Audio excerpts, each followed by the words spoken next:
Hi,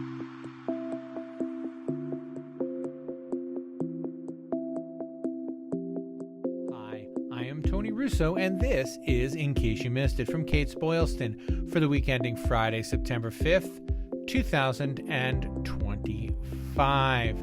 We got a bunch of great stuff for you this week. I'm going to run down some of the features we have coming up in the FSI newsletter, including a really kind of cool story about a mentor and an update on our friends at Anthem Partners.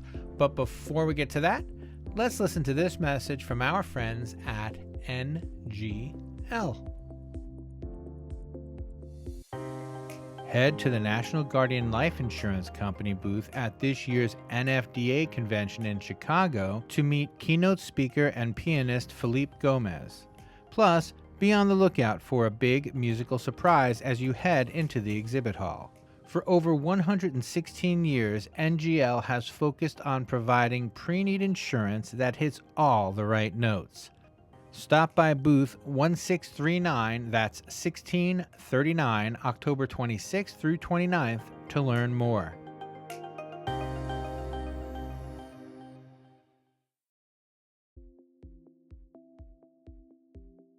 So, for starters, in this week's Funeral Service Insider, the newsletter, we have two features I want to mention. The first came from a press release I got back in July, and it was from Anthem Partners, which was in creating, I guess, a new partnership with the Life Celebration Network. And it seemed odd to me because I was thinking of the Life Celebration Network as mostly kind of a printer. But I was able to speak with Will Andrews, the CEO of Anthem, and he told me a lot about it. The Life Celebration Network that I had no idea about, and is almost like a training program for your arrangers, and it's really a cool feature. And you know, if I may, if you haven't looked at Life Celebration Network recently, they're doing they're doing lots of cool stuff over there, so that's worth looking at. Also, I speak with a funeral director who is beginning her third mentorship year.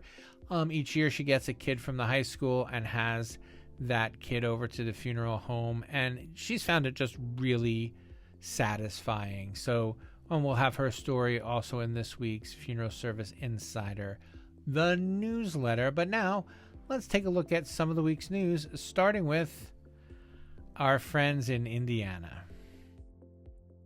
I apologize in advance, but this is the first of two stories that are definitely going to have to be continued stories because they're still up in the air now, but I wanted to at least get them out there so we can start talking about them. The first one, which is really interesting to me, is our friend, I think so, Lauren Richwine, who has Death Done Differently in Indiana, has finally won her appeal to continue being a death doula in Indiana. Now, Indiana had outlawed death doulas insofar as the way that they were interpreting state law said that no one could sell or discuss funeral arrangements except a licensed funeral director.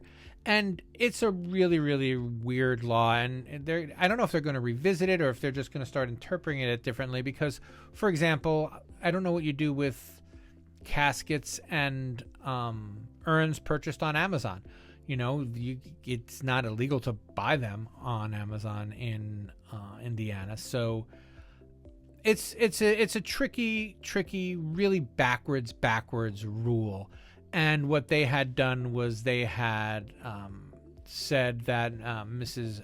Richwine was acting as a funeral director without a license, and that she should be put out of business. And she has gone on. She does some other things that we'll talk to her about for her death doula practice. But the most important one now is that she can continue to advise families. And more important than that, with this decision, the death doulas in Indiana can kind of come out of hiding a little bit, because there are a couple, but I'm sure there are more. This just means that Indiana will be a place where death doulas can start to practice. And what I've always advocated and will continue to advocate is I really feel like funeral homes should have either a doula in-house, a doula that they work with. Increasingly, a lot of the younger funeral directors I've spoken with, not a majority, but a significant number, are getting licensed as doulas as well, and for this reason, so that they can provide kind of a more holistic service to people who want this more holistic service. So it'll be interesting to see how this is going to shake out. I am scheduled to speak with the parties, including hopefully the folks from Indiana I've reached out to, on next week, and I'll be able to give you a more reasonable update on where we think this is going. Like, are the appeals over for sure? Are they probably just over a little bit? Is there going to be some way of registering death doulas in Indiana? Now, I know that, that Lauren Richwine does have a certification, but one of the other stories that I'm working on for the future is, what does it mean to be certified as a death doula? Because there are some really serious programs out there that are rigorous, and then there are people who just call Vistaprint and say, hey, can you send me 500 cards saying Tony Russa is a death doula? So we'll see how it shakes out over the next couple weeks, and I will put a link to all the relevant stories in the show notes. The other kind of stay tuned for next week's story I want to tell you is about an odd find, I guess, in Tennessee. I'll just read you what I have so far, and then we'll go from there. Comfort Cremation Center fined for deceptive practices.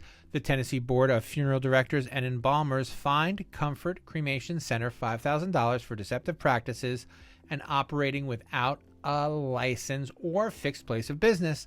The online-focused establishment had cremated 79 bodies before its existence was discovered during an inspection of another licensed funeral home, that is Wan Funeral and Cremation Center, at the same Chattanooga address that Comfort had provided.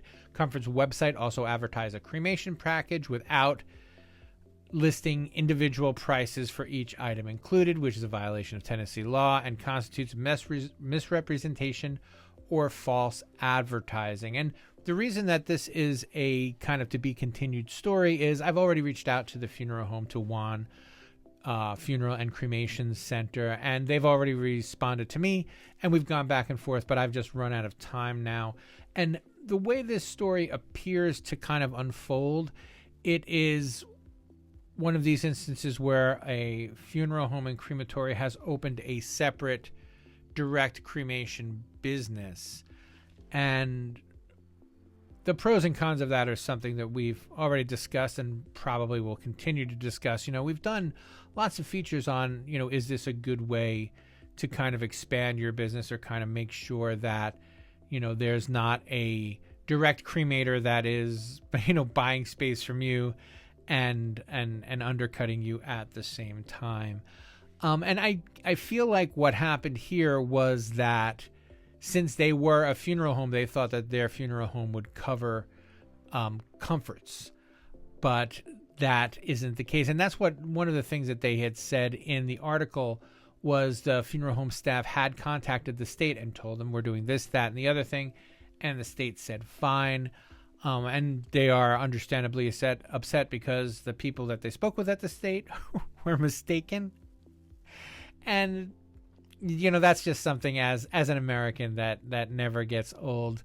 Who you talk to today isn't who you're going to talk to tomorrow, and who's ever in charge, especially, it's like at the DMV, who's ever in charge and what kind of mood are they in are all that matters. The laws, the practices, they're not that very important. It's really what bureaucrat are you talking to and what kind of mood are they in.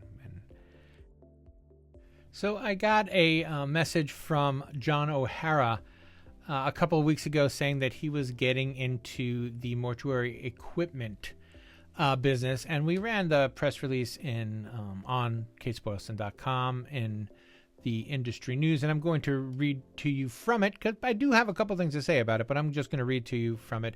EZ Transfer, that is capital E, capital Z, transfer, all one word, has launched an online platform in the U.S. dedicated exclusively to distributing Spencer mortuary equipment, a European brand trusted in more than 160 countries. So this is an Italian company that they're kind of the purveyor for here. But what's really interesting to me about this, and I think plenty of foresight from Mr. O'Hara, is with the number of women coming into the industry and the number of whiny old white men complaining that girls can't lift, there hopefully will be a larger call for this. Now, I'd be remiss if I didn't mention Katie Hill, who invented mortuary lift because she was a girl and wanted to be in the funeral business. But the fact that there are more kind of companies coming into the space, I think, is a nod not only to, the future of funeral service, but also to the present, to the kind of transition where it's not just women. As I spoke with Katie Hill about this on the podcast that I'll link in the show notes. It's not just women. Nobody wants to hurt their back. There's nothing to prove. And one of the things that I've been seeing more and more, especially in like burnout stories, and if you think you have something to prove as far as flogging yourself against the funeral industry until you break, then you're mistaken, and you are likely to burn out. And one of the best ways to fight burnout is not to get yourself exhausted, not to get yourself hurt, and to feel like you can do this for a long time. So I'm very excited that EZ Transfer has joined the market, and there's a link to all of that in the show notes. And congratulations! I've always been fond of Mr. O'Hara. And we have nothing else to say about that. I just wanted to bring it to your attention because I got it a little bit late last week and I couldn't fit it into the story. But link in the show notes. So on the face of it, this is just a regular kind of acquisition story. But what led up to the acquisition is something that I thought I'd like to share with you guys, especially for people who are just starting out or who are thinking of getting into funeral service. Kara Hire-Scott is the owner and founder of Hire-Scott Mortuary and Cremations, and recently has acquired Roselawn Memorial in Salina, Kansas. What she wanted to do, however, was be an embalmer. Actually, she wanted to be a nurse, and during nursing school it came out that she just had an aptitude for funeral service. So eventually she went to mortuary school with the hope of getting a job as an embalmer and spending her career doing that. When she graduated, she went to school in Denver, and when she graduated and wanted to move back to Kansas, she couldn't find a funeral home that was just hiring embalmers. So she kind of, bit her lip and got to work, and she found that after a while, not only was she good at it, which wasn't a huge shock, but she came to enjoy it. And increasingly, I've spoken with several, younger funeral directors who say they just want to be in back of the house and just doing embalming. But that's fine, and it's absolutely a admirable way to earn a living. But I think there's a lesson that can be learned here about, even if you think you're not going to like it, it doesn't hurt to try it, and to try it in the long term, giving the entire range a chance, because this is a person who, not very long ago was going to be perfectly happy to be an employee, and now she owns a funeral home and a crematory and a cemetery. And so she's got this whole business, and now she's undergoing all of these renovations, and her whole life has kind of been turned around by just her willingness to go beyond what she wanted to do when she was in mortuary school, and doing what was available to her and kind of required of her by her community. So it's really a nice story. I've put a link to it in the show notes. I may be able to follow up with her later and get more of the story for possibly a podcast. But for now, link in the show notes. Here is a fraud story that I do want to kind of go through the whole thing because there is no gray area here. These are fraudsters.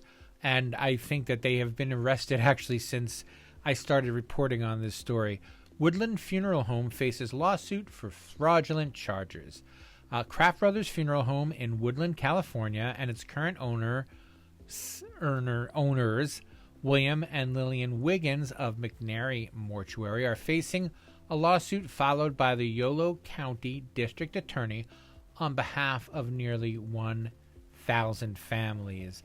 The lawsuit alleges that the defendants took advantage of grieving families by imposing thousands of fraudulent charges, amounting to over $500,000 charged between January and June 2020. This, and there's a link in the show notes. Please take a look for yourself. I believe it's a newscast that I'm reporting this, that did the reporting that I'm kind of repurposing. There were lots of gross things that they did, among them threatening to hold the body until they got payment. But there's so much gross about it, but what really kind of made this an actual, these people are just scammers, was the fact that they changed the tax rate. So they were charging people more sales tax than was due for years. So I believe that the tax rate was like 1.8%, and they were charging 1.85%, just 5% off the top. So I mean, that alone will get you into hot water beyond just unhappy families. But the other thing that's important, and the reason that I continue to report on these stories, is it is really critical that scammers are stomped out and revealed, and not just by, kooks like me or, the local news, but it's something that the funeral industry itself, I think, would do well to point out, that we are trying to catch these bad actors and make sure that they're no longer part of our community. And, given a lot of what we've seen over the last couple of weeks, that's just not often the case. And I have nothing new to say about Texas. I'm actually, there's some minor developments that we're going to let keep for a week because we're running longer than I wanted to anyway. But there's a story out of Colorado. Again, they'll put a link in the show notes. I'm not going to go into it too deeply, but when they changed the inspection laws, one of the things they did in Colorado was they made it so that people couldn't see what funeral homes were cited for or what steps were taken. And so, as we reported last week, the Pueblo County coroner was keeping bodies in his mortuary, and a request for information turned up the fact that they had been cited in the past, but not what they had been cited for. And I feel like this is going to come to a head sooner rather than later. There's a story I'll be reporting on next week that we'll hopefully be able to dive into it more. But if the funeral boards can't be trusted and the state can't be trusted, if there is a complete lack of trust in the mechanisms for catching and or preventing bad actors, that just looks bad for everybody. It looks bad for everybody, and it makes it harder to say that this is a well-regulated profession. I know it's a well-regulated profession. The regulations and how well they're enforced is something that is apparently open to debate, and that goes into all sorts of infrastructure things and why and what the government should do as far as allocating money to make sure that there is enough money to employ people to go and to check out potential bad actors. So anyway, link to all of these stories and more in the show notes. In case you missed it, by Kates-Boylston is a Kates-Boylston production. It was written and edited and videoed by me, Tony Russo. Please reach out to us with any questions or concerns. You can find my email address in the show notes. If you haven't subscribed yet, we would love it if you did. We are available on wherever you get podcasts. We're also available on YouTube. This one is a video that we do on YouTube, but we also have static audio that we put on YouTube. So if you're one of the YouTube people and that's your place, you can still listen to all of the Kates-Boylston podcasts there. And that will do it for this week. Have a great weekend. We'll catch you next time.